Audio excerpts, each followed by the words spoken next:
ปลาหมึกผัดกะเพราสวัสดีครับคุณผู้ชมไปดูส่วนผสมแบบง่ายๆกันเลยครับ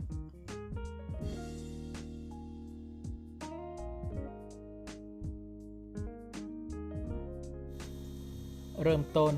ตั้งน้ำลวกปลาหมึกถ้าไม่ใช่ปลาหมึกแบบเป็นๆแนะนำว่าให้ลวกก่อนครับลวกแค่พอสะดุ้งอย่าลวกนานเพราะปลาหมึกจะหดลงเรื่อย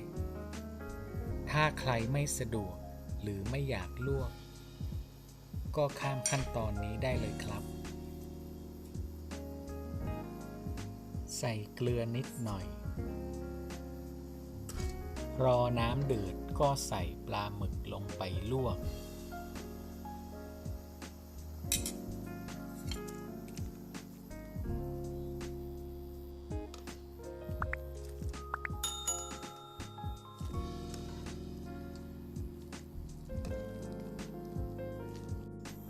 ขั้นตอนการผัด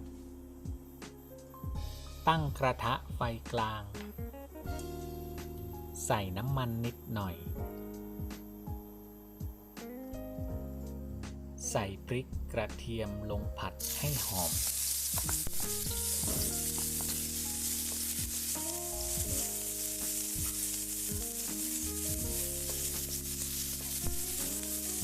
แบ่งใบกะเพรานิดหน่อยลงผัด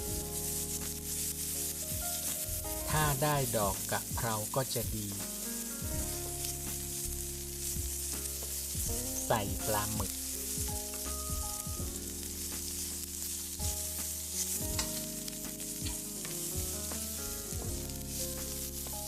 ถ้ารู้สึกว่าแห้งเกินไปหรือกำลังจะไหม้ก็ให้เติมน้ำแล้วหรี่ไฟ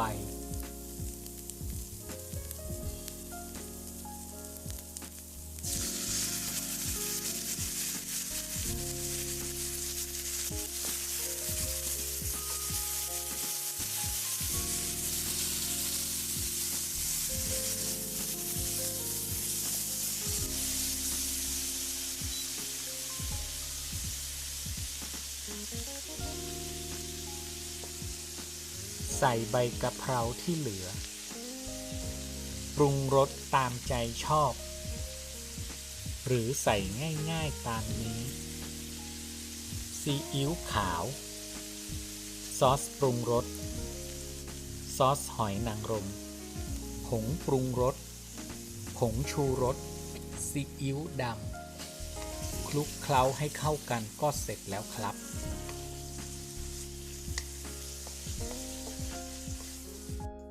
ตักเสิร์ฟพร้อมข้าวเปล่าน้ำปลาพริกแค่นี้ก็อิ่มเอมแล้วครับฝากกดไลค์กดแชร์กดติดตามเพื่อเป็นกำลังใจในการทำคลิปครั้งต่อไปด้วยนะครับ